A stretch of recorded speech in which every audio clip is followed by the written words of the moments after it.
Bismillahirrahmanirrahim. Assalamu alaikum students. How are you? I hope you are doing good. Today is another class you are going to take. And I am your teacher from Ismailia Youth Services Schools. And today's topic, yesterday I told you, that is Helen Keller. You can see the picture of a young girl, and page number in your textbook is 28. Acha, before starting, I have some instructions for you. Textbook must be with you, and something, a pen or pencil to write important points. Listen to me first and then ask question at the end. One more thing that is very important, you have to turn your videos off. Okay, so let's start the chapter. Open page number 28 in your book. The chapter name is Helen Keller. Again, this chapter is about a personality, and the name of this personality is Helen Keller. Full name of Helen was Helen Adams Keller. Her full name was Helen Adams Keller. I will read side by side, I will explain, and I will add up some more information which I have collected for you, especially to learn more about Helen Keller, or beyond the text you will learn something more about Helen Keller. The first paragraph is an intro. This is not directly about Helen Keller, it's an intro. How fortunate means lucky. How lucky are the people who are born into this world with two eyes to see all this beauty, because eyesight or eyes are the blessings of Allah. We can see the beauty of the world with our two eyes. So the people who have two eyes in a proper condition, they are no doubt lucky. But there are some unfortunate people who can neither see nor hear, and they have disabilities. They do not have the power to see the world, and they cannot listen to others, or they cannot hear the sounds. This world, for those people, this world which is so full of beautiful colors and uh, and sweet sounds, it appears colorless and dull to these poor souls, because they cannot listen properly and they cannot also see. So only color they have in their life is just darkness. What a misfortune.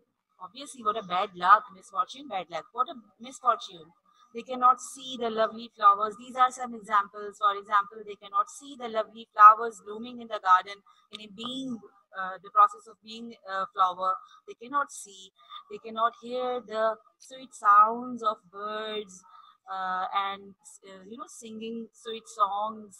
They cannot hear other beautiful sounds. They indeed feel very sad, obviously, because of their disability or disabilities. They feel very bad, they feel very sad, for their fate is so hard, and they think that their fate means luck. Their luck is so hard that they are not blessed with the basic things, or blessed with some senses which are very important to have. Worse, but the people who are by birth disabled are considered, uh, unfortunate. But people who once have experienced, yeah, who once have enjoyed all the senses, but suddenly or because of any accident they become disabled, so they are more, miserable, or they are more they are more unfortunate, that they once have enjoyed but now they cannot see or they cannot hear. But these kind of people are so courageous and bold, brave, that they do not look unhappy. And there are many people who have experienced many things, but suddenly they lose, some of the senses, or they become disabled, or they experience disability. So they do not, lose hope. They look, they do not look unhappy. They look happy and cheerful. They accept the challenge of their fate. These conditions or misfortunes are not uh, bad for them, or they do not go into dejection. They accept these things as a challenge in their life, and they live life cheerfully. Now, this is the intro of disability and people who are disabled, yeah, who suddenly become disabled, who suddenly lose any of their sense or any of their powers, I should say, to see or to speak or to listen. So they face these things as a challenge, these situations as a challenge. Now, this paragraph is telling you about Helen Keller. Among such brave and courageous persons, there are many examples in the world. The name of Miss Helen Keller tops the list. She is the most prominent, one of the most prominent uh, persons in the world who showed great bravery and courageous in their life. Helen Keller was born in 1880. Okay, the date was 26 June. This is not written, I'm just telling you. It was 26 June 1880 when Helen came to this world. She was born. The place was United States of America. It was Alabama. United States of America, and the city was Alabama. Up to the age of 2, Helen was a normal child by birth. She was not a disabled child. She was a normal child. She was quite a normal child, and she did not have disability from her birth. She could see and hear everything. She was like normal child. She could see and she could hear everything. She had both the capabilities. In February 1882, little Helen fell dangerously ill when she was almost 2 years, 19 months old she was actually when she fell ill. All felt sorry for her. Why all felt sorry for her? Because being ill is normal. Everybody becomes ill in life. But Helen actually lost her eyesight and hearing. And she became blind and deaf. Deaf means the people who cannot hear or who cannot listen. Her parents looked sad. Obviously, her parents were very sad. They were very unhappy, sorrowful. Everybody was unhappy. Other people were also unhappy. And the little child felt miserable. Miserable means very unhappy, very sad or very sorrowful. So this was the beginning of her challenging life, that she fell ill and she lost the two main abilities of a person.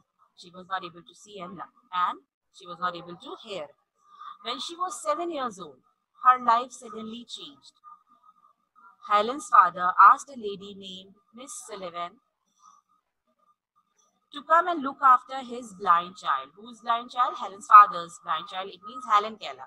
Miss Sullivan's name was Anne Sullivan. Her full name was Anne Sullivan. It's not written, I'm telling you. Anne Sullivan, and she was 20 years old at that time when she came to teach Helen, or to when she became Helen's governess.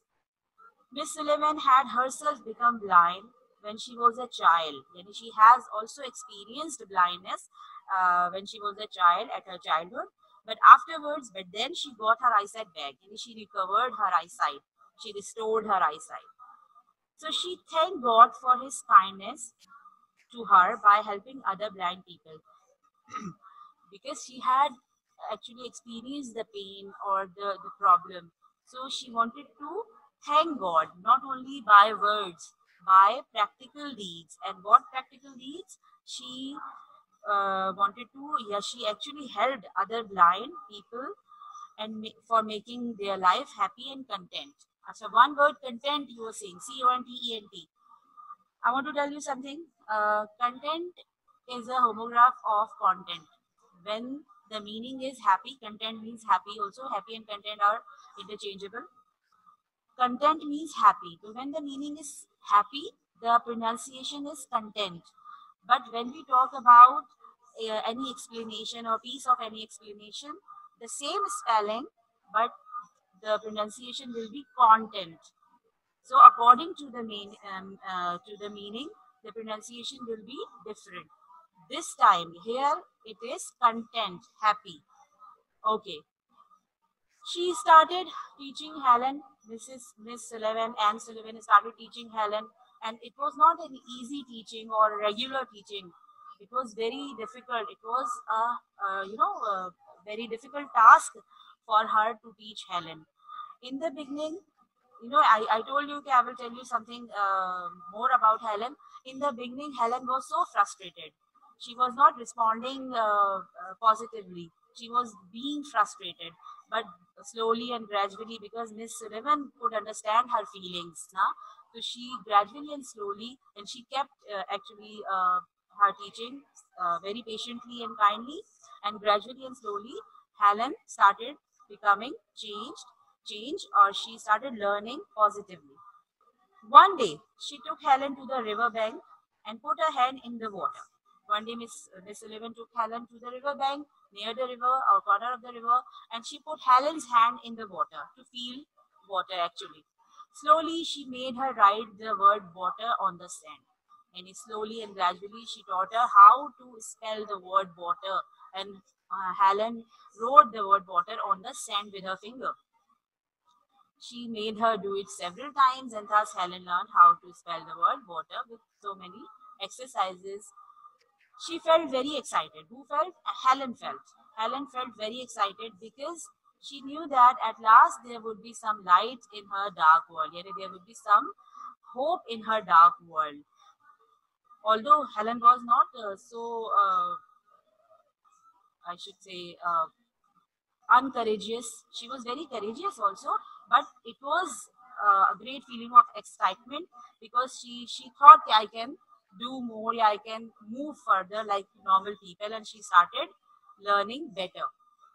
Next paragraph. The work was very slow and difficult. To teach Helen, I has told you, it was not a common teaching or a regular teaching. It was very difficult.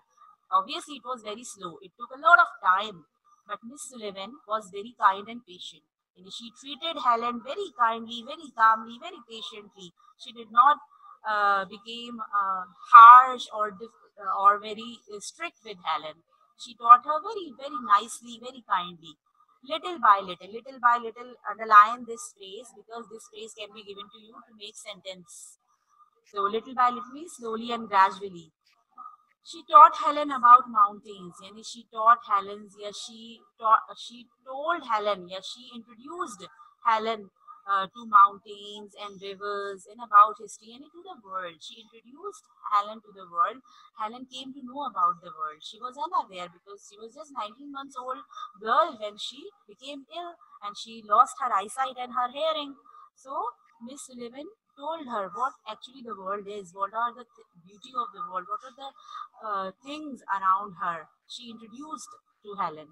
She even taught Helen how to count and do sums. A very common thing that benefits us here, that is very important, how to count and how to do sums. She taught Helen these things as well. And it took a lot of time, and Miss Sullivan was very courageous to teach Helen, and their relationship did not stop here. Anne Sullivan stayed with Helen for almost 48 years. She did not leave Helen.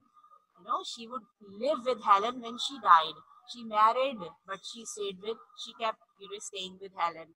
She became very ill, but she kept staying with Helen. And finally, in 1936, I think she left the world. So their relationship, Helen's and Miss Sullivan's relationship, was of 48 years almost.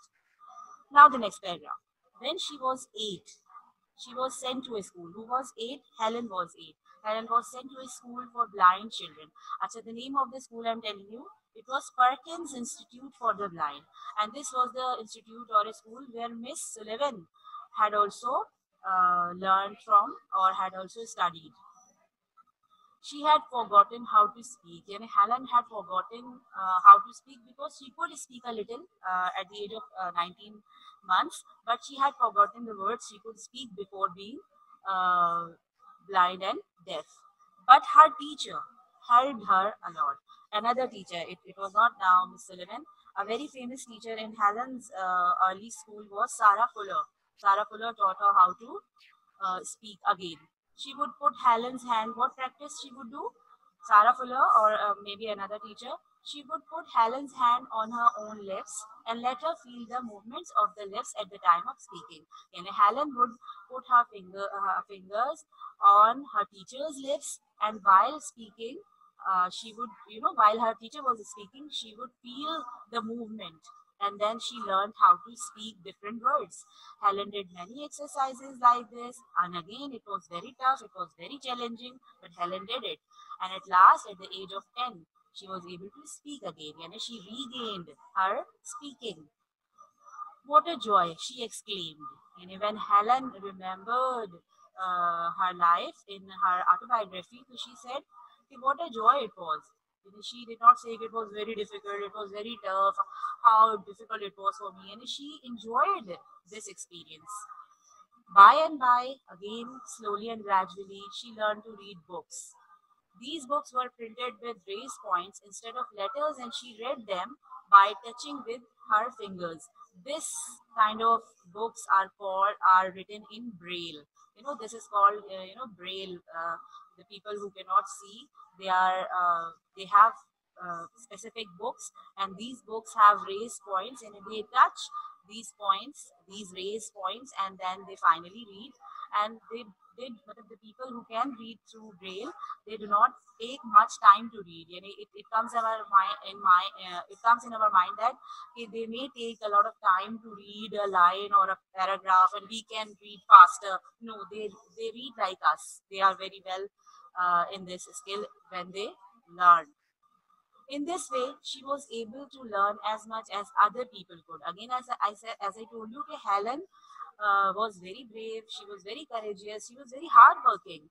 So she learned the things, and she learned everything as other common students learn in regular teaching or regular learning. Uh, she passed all her examination easily. This is the sentence.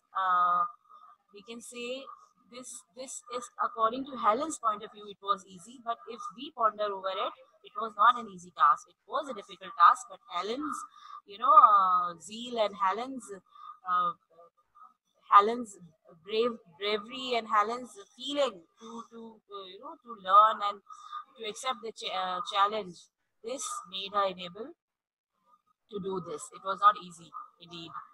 She went to college and then to Harvard University. Harvard University is one of the most famous universities in the world. So she went to college and then to Harvard University. She studied at the university and graduated without difficulty. And one more thing I will tell you, Helen was the first blind or deaf person who graduated.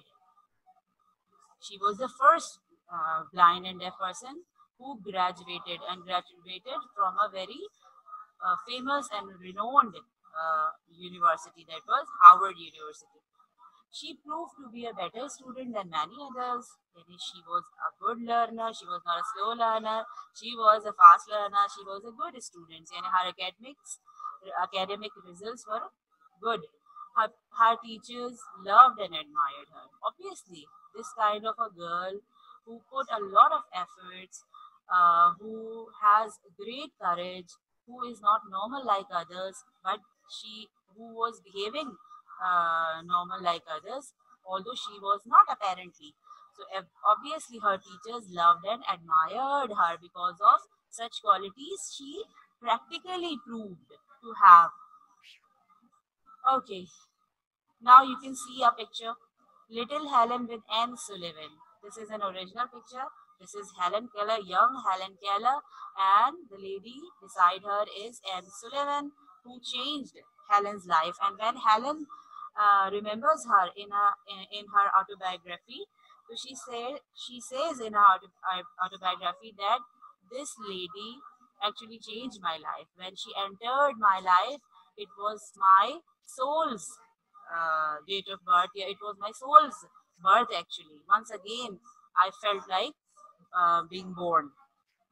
Okay, now the last paragraph. In 1956, Helen Keller visited Pakistan. Helen visited many countries to deliver speeches to blind and deaf children or people to encourage them. So she also visited Pakistan, and the year was 1956. Helen was 76 years old, but in spite of her old age, she was very active because her courage was actually very active. She was very courageous, so she was very active at the age of 76. Pakistani people gave her a warm welcome. They welcomed Helen warmly, happily. She came to our country to help the blind and the deaf. The reason to come here was to encourage or was to help the blind and the deaf. She addressed many gatherings in Karachi and visited the school for the blind, deaf, and dumb. She addressed many gatherings and also she visited the school for the blind, deaf, and dumb. And these gatherings that she attended were also for blind and deaf people. What a nice school. When she visited this school, she said, she expressed her views by saying, "What a nice school." She exclaimed happily. And then she said something, or she addressed to the children, or maybe the persons or people in that school. I think this might be children. I think so. How wonderful it is to be with you. She said, "Kay, I'm feeling very good to be with you, my dear sons and daughters." You can see my dear sons and daughters, how loving she was. Her words are describing. Always be happy and cheerful. Cheerful again, be very happy and very, very relaxed.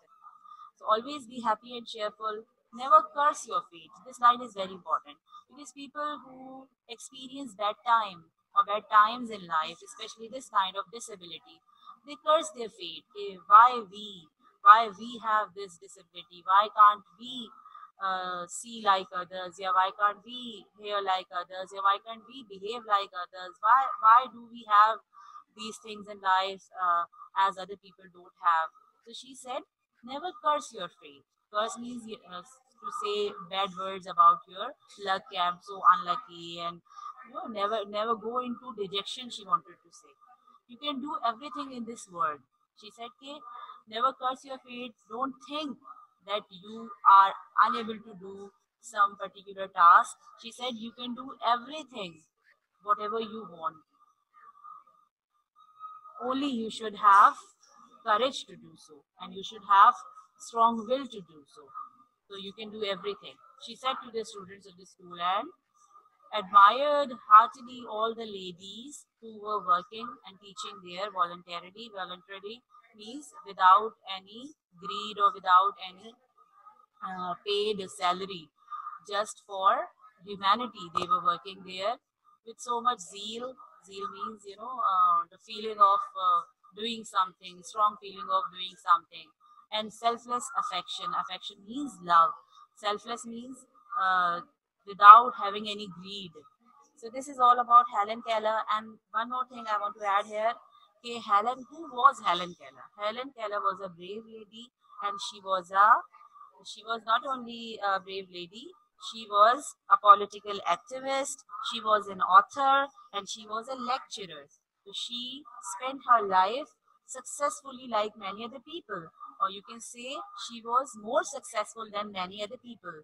And her life is an example for many of us, for us as well, yeah, for everyone, but I should say her life is an example for everyone, that how she spent her life bravely, courageously, and she put a lot of efforts to do things like normal people, and finally she got what she wanted, and she helped many other also. She did not just think about her own life.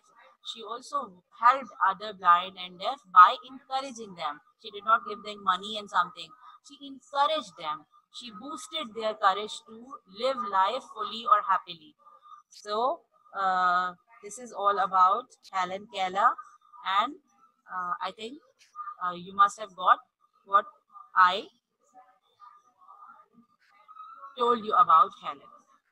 Important words, some important words I collected and their meanings I have written: misfortune, bad luck, blooming, being in flowers, fate, destiny or luck, miserable, unhappy, sorrowful, dejected, curse, to utter offensive. In a bad words in anger, when we are angry, we say bad words, or in dejection. Zeal, great energy, as Helen had great energy to accept the challenges of life, the, that were not at all easy. Selfless, unselfish, or you can say self-sacrificing, without any greed, without any without hope of any return. Affection, a gentle feeling of fondness or liking, or in simple words, you can say affection means love. So Helen Keller, again I'm telling you, Helen Keller is a great example for all of us to learn about life, to learn how to lead life. We have everything. First of all, we should be thankful to Allah. And to be thankful is not only to say something, we are very thankful. To be thankful is also important, but you should show the thankfulness. We should actually show thankfulness by helping others, by encouraging others, by our deeds. That should be help humanity if we can. So in our capacity, we should help humanity, we should help others.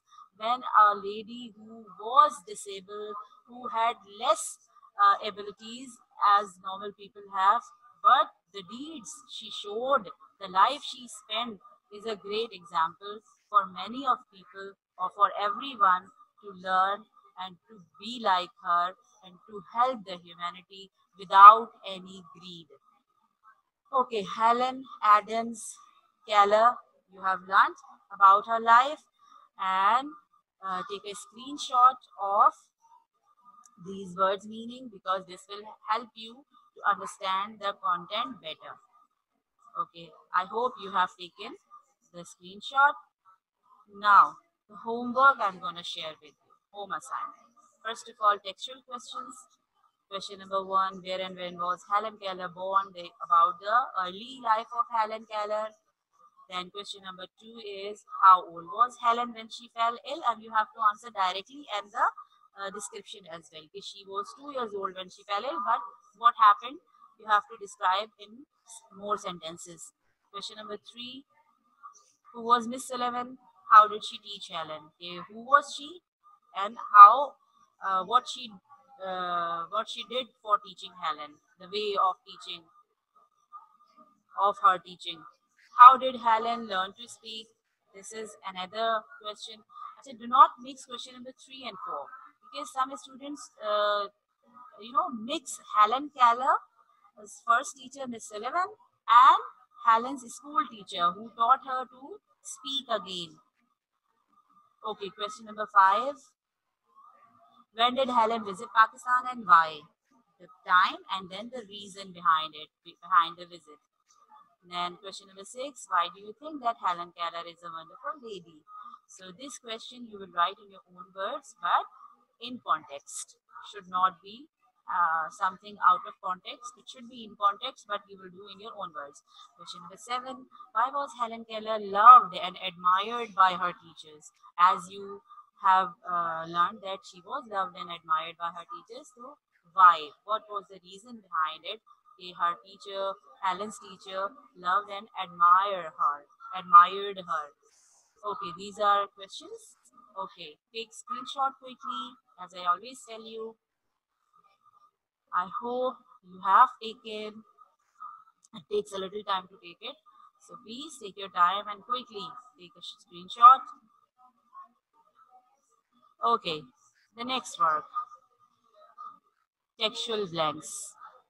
Okay, textual blanks, you have to put the contextual word or phrase in the particular blank.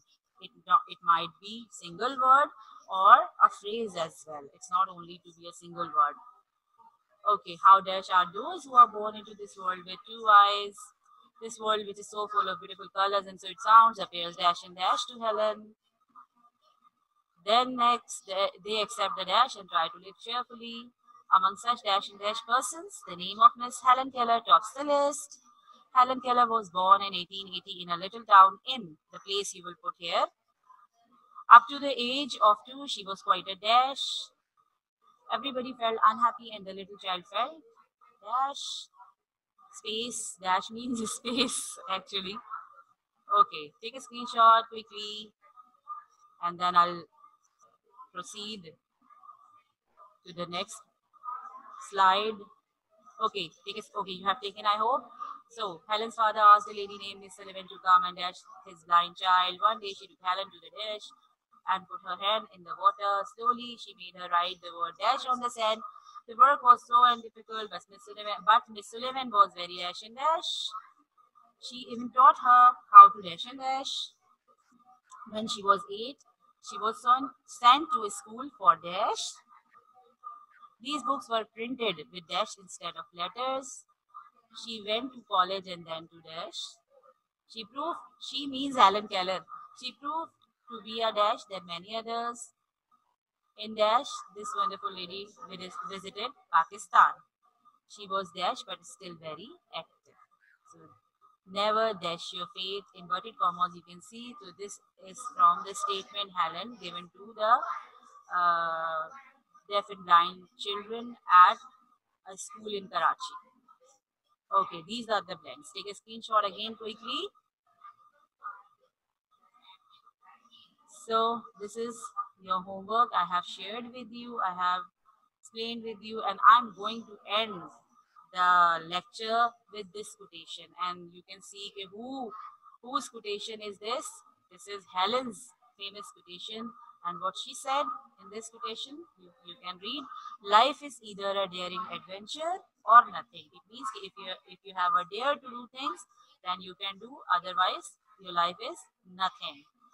So this is all about Helen Keller. I hope you have learned everything, you have got everything, and you enjoyed learning about Helen. So this is all from my side. I'm going to end this lecture. I hope you will do your work in a better way, and tomorrow you will learn a new topic. So this is Allah Hafiz from my side.